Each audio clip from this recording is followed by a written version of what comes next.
Mendengar itu, Hansel Burn menjadi sangat marah. Bocah tengik satu ini, selalu menipuku tentang keberadaannya, tidak disangka ternyata bekerja di Tomota Group.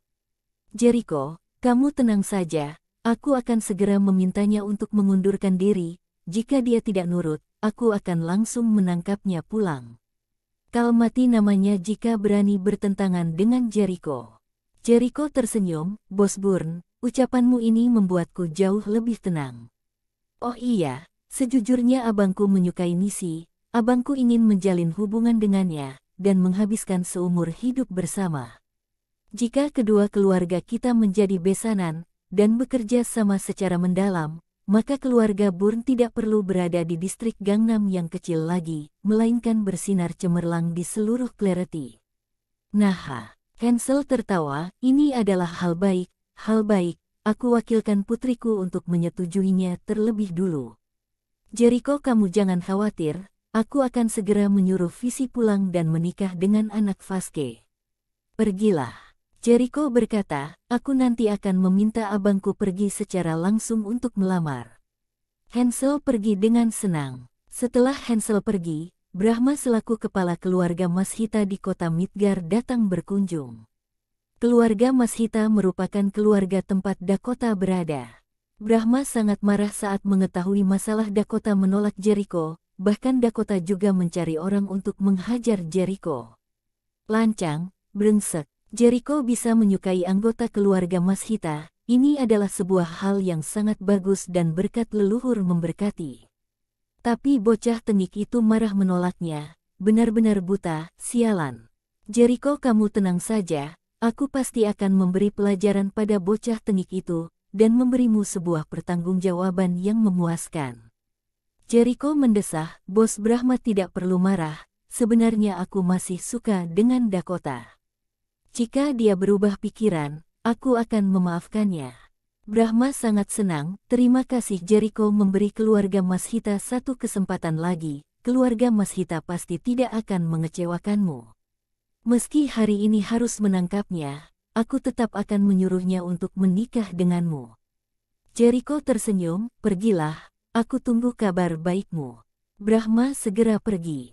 Jericho meluruskan pinggangnya sejenak dan sangat bersemangat. Saat ini Tomota Group terisolasi dan dikelilingi oleh dunia bisnis Provinsi Omada. Jika kehilangan sosok Dakota dan Hansel lagi, apakah Tomota Group bisa bertahan dalam situasi krisis ini? Bercanda, kekacauan Tomota Group saat ini bukan kekacauan biasa. Baru-baru ini, Tomota Group telah mengakuisisi sejumlah industri, dan sedang dalam masa perkembangan pesat. Sebuah kesalahan kecil saja bisa menyebabkan perusahaan jatuh ke titik fatal yang tidak akan pernah bangkit kembali. Namun sayangnya, pada saat yang kritis ini, perusahaan malah dicengkeram oleh Jericho. Banyak rekan kerja bisnis meninggalkan Tomota Group dan berinvestasi ke pihak lawan. Perusahaan saat ini sedang berjuang, namun juga bisa bangkrut kapan saja. Zeus ibarat orang yang sudah terjatuh dan masih tertimpa tangga. Barusan dia menerima telepon dari orang rumah, bahwa ayahnya sakit kritis, dan memintanya pulang bertemu ayahnya untuk terakhir kali.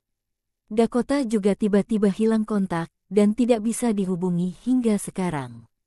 Kehilangan tangan kanan dan tangan kiri secara berturut-turut, membuat perusahaan semakin sulit. Tokia sangat khawatir dan tidak mood untuk makan siang. Reka berjalan masuk sambil membawakan secangkir kopi, tersenyum dan berkata, istriku, minum kopi untuk segarkan pikiran. Tokia mengangkat kepala, melihat Reka, Reka, aku benar-benar sangat iri padamu. Reka tertegun, tidak ada yang perlu diirikan dariku. Tokia, aku iri padamu karena tidak berperasaan, tidak perlu lelah. Reka, sedang memujinya atau menyindirnya. Reka berkata menghibur, Tokia, apa kamu masih mengkhawatirkan masalah grup Vasque? Tenang saja, orang yang bermarga Vasque itu sedang berada di puncak jaya, tidak lama lagi dia akan terjatuh ke bawah dan hancur berkeping-keping. Jika menginginkan orang lain jatuh, maka harus membuatnya merasa sangat sombong terlebih dulu. Tokia sakit kepala dan menggosok pelipisnya. Sekarang semua rekan bisnis di Provinsi Omada, semuanya mendukung dia, bahkan Jenderal Perang Gok berpihak padanya, bagaimana mungkin dia jatuh dengan mudah. Plok, plok, plok. Tiba-tiba terdengar suara tepuk tangan dari depan pintu. Hehe, Tokia, kamu termasuk orang yang tahu diri. Keduanya melihat ke pintu dengan bingung. Keduanya menjadi terkejut setelah melihat orang yang datang. Ternyata adalah Astina, dia dipenjara karena menggunakan dan memperdagangkan obat terlarang. Kenapa Astina begitu cepat sudah dibebaskan? Untuk apa Astina datang kemari? Tokia berkata dengan suara berat, untuk apa kamu datang kemari? Kami tidak menerimamu, silakan kamu keluar. Astina memasang wajah mencibir, cek, Tokia, jangan begitu kejam, bagaimanapun kita pernah menjadi teman baik. Kedatanganku kali ini karena ingin membantumu, agar kamu tidak terjatuh, menjadi kelaparan dan mati. Tokia berkata, kamu bantu aku. Akankah kamu sebaik itu? Astina, tentu saja. Astina memberikan sebuah kontrak ke Tokia, ini adalah kontrak pengalihan Tomota Group. Aku bel dengan 400 miliar, untuk akuisisi perusahaan keluarga kalian. Tokia langsung mengembalikan kontrak tersebut tanpa melihat terlebih dulu, maaf, Tomota Group tidak untuk dijual. Lagi pula, nilai pasar Tomota Group setidaknya 10 triliun, dan kamu ingin membelinya dengan 400 miliar, siapa yang beri kamu keberanian sebesar itu? Astina berkata mencibir, memang, Tomota Group sedang di masa puncak, nilai pasar 10 triliun. Tapi sekarang, Tomota Group sudah dikepung dan terisolasi di seluruh provinsi Omada, dan segera akan bangkrut. Aku menawarkan 400 miliar sudah termasuk harga tinggi. Kamu sebaiknya sadar diri dan segera tanda tangan, jika tidak, begitu Tomota Group bangkrut dan dilikuiditas, maka kamu tidak akan mendapatkan sepersen pun, bahkan punya banyak hutang. Tokia berkata marah, meski jika Tomota Group terbakar, aku juga tidak akan menjualnya padamu. Reka juga berkata dengan dingin, sebelum aku marah, kamu sebaiknya cepat pergi. Jika tidak, aku jamin kamu tidak bisa berjalan keluar dengan berdiri. Astina menatap galak ke Reka dan berkata, Reka, kamu kira aku masih tetap seorang manusia rendah yang tidak punya kekuasaan seperti dulu? Aku yang sekarang, punya kedudukan yang tinggi. Jika ingin melakukan sesuatu padaku, apa kamu sanggup? Karim dan Lutfi, masuk. Dua prik bertubuh kekar berjalan masuk, Nona Astina, pukul siapa?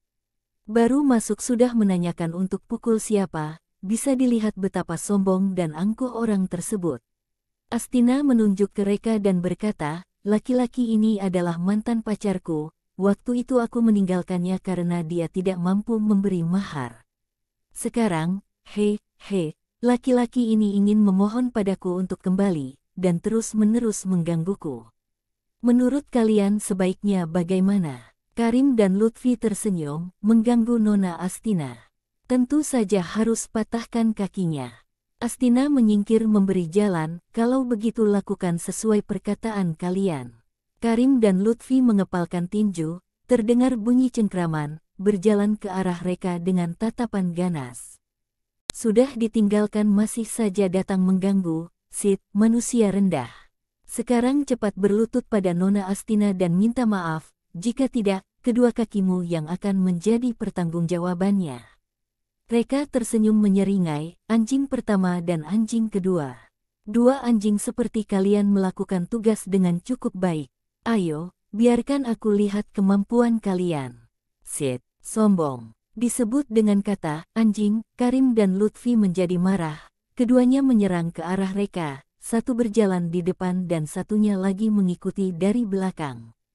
Reka tidak panik, bahkan tidak bereaksi sedikit pun. Sampai Karim sudah akan menyentuhnya, Reka baru mengerakkan kakinya. Karim langsung mengulurkan lengan untuk memblokir. Tetapi Karim tidak menyangka, tendangan Reka tersimpan tenaga yang begitu besar. Karim langsung terpelanting, bahkan menabrak Lutfi yang ada di belakang tubuhnya. Keduanya terjatuh di atas lantai, setelah berusaha lama juga tidak bisa berdiri, bahkan terengah-engah. Mereka memandang Reka dengan wajah ngeri. Sialan, kenapa kekuatan laki-laki ini begitu kuat? Sebelum datang ke sini, bukankah mengatakan bahwa laki-laki ini adalah seorang pria lemah yang bergantung hidup pada istri? Dengan kekuatan seperti ini, apa masih perlu bergantung hidup pada istri? Silakan katakan ada kesalahan informasi. Melihat Reka yang agresif, Astina juga menjadi terkejut, dia menelan ludah dan terus melangkah mundur. Reka, kamu tunggu saja, aku pasti akan membuatmu menyesal. Aku yang sekarang, bukan orang yang bisa kamu ganggu. Cepat lambat aku pasti akan membuatmu berlutut menyesalinya. Selesai berkata, Astina berbalik dan kabur. Reka tersenyum mencibir, tidak bisa disinggung oleh Tuan Agung Valkyrie. Mimpi, kecuali kamu menjadi ketua pertama. Reka berkata kepada satpam yang datang setelah mendengar informasi, buang dua anjing ini keluar. Satpam segera menjawab, lalu menarik Karim dan Lutfi keluar. Tokia dalam hati merasa takut, dan terus menarik napas dalam-dalam. Tokia berkata dengan pelan, Reka, menurutmu kenapa Astina begitu cepat sudah dibebaskan, bahkan bisa mengeluarkan uang 400 miliar. Reka tersenyum, tanpa pikir Jux pasti bisa ditebak, Astina sekarang menjadi budak Jericho. Astina bersikap sombong karena punya dukungan di belakangnya. Tokia mengangguk sambil berpikir, iya, itu sangat mungkin. Aduh, Astina tadi berkata bahwa Tomota Group kita mungkin akan dilikuidasi dan bangkrut, perkataan dia ada benarnya. Reka tersenyum, Tokia, tahan selama 7 hari. Setelah 7 hari, Tomota Group akan melesat ke langit, bersinar cemerlang. Dan grup Vaske akan jatuh ke dalam jurang. Aku jamin. Tokia merasa lucu, sudahlah, kamu jangan hibur aku lagi. Lagi pula, dengan situasi sekarang, jika ada Visi dan Dakota di samping, mungkin kita masih bisa bertahan selama 7 hari. Tetapi sekarang keduanya tidak ada, aku sendiri mungkin 1 hari saja tidak bisa menahannya. Reka mengerutkan alis, di mana Visi dan Dakota. Tokia berkata, ayah Visi sakit parah, dia pulang melihat ayahnya untuk terakhir kali. Dakota tiba-tiba hilang kontak, aku sudah mengutus orang untuk langsung mencarinya ke keluarga Mas Hita kota Midgar. Reka terkejut, muncul sebuah firasat buruk dalam hati. Dua sosok penting perusahaan, tiba-tiba meninggalkan perusahaan di saat kritis seperti ini, khawatirnya ini adalah rencana Jericho. Keduanya mungkin dalam bahaya. Reka segera berkata, Tokia, aku keluar sebentar, kamu tunggu di sini, jangan pernah meninggalkan perusahaan. Tokia mengangguk, iya. Reka meninggalkan gedung Tomota Group, dia mengeluarkan sebuah peluit dan meniupnya beberapa kali. Tidak lama kemudian, Tamara datang kemari, bos, ada perintah apa?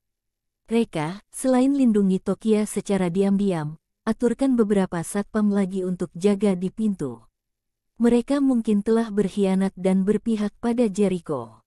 Tamara sebaliknya menarik napas, si Jericho ini cukup hebat, sebuah pion kecil berani menyusup ke dalam Tomota Group.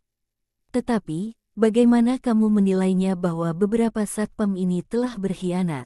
Reka, aku paham akan kekuatan beberapa satpam ini, meski tidak bisa menahan Karim dan Lutfi, namun bisa menghajar mereka. Tetapi faktanya, tidak ada bekas luka sedikit pun di tubuh mereka, baik Karim, Lutfi ataupun satpam, ini menjelaskan bahwa mereka sama sekali tidak ada menahan Astina dan lainnya. Dan juga, saat Astina melarikan diri tadi, tidak lewat pintu belakang, melainkan langsung dari pintu depan. Astina tahu bahwa pintu belakang tidak ada satpam, dan pintu utama ada satpam. Tetapi Astina tetap memilih pintu utama, ini menjelaskan bahwa Astina yakin satpam pintu utama tidak akan menahannya. Tamara berkata sambil berpikir, atau Tamara untuk sementara waktu tidak sadar, dan berjalan keluar dari pintu utama. Reka, aku memahami Astina, dengan karakter cerdiknya, tidak mungkin tidak memikirkan hal ini. Tamara, aku juga ingin memahami Astina secara mendalam, apa kamu keberatan? Enyah Sane, kata Reka marah. Reka tentu saja tahu apa maksud memahami secara mendalam perkataan Tamara. Astina membawa Karim dan Lutfi yang terluka, datang ke rumah sakit untuk mencari Jericho. Jericho, Maaf, aku tidak melakukan tugas dengan baik, kata Astina dengan wajah bersalah.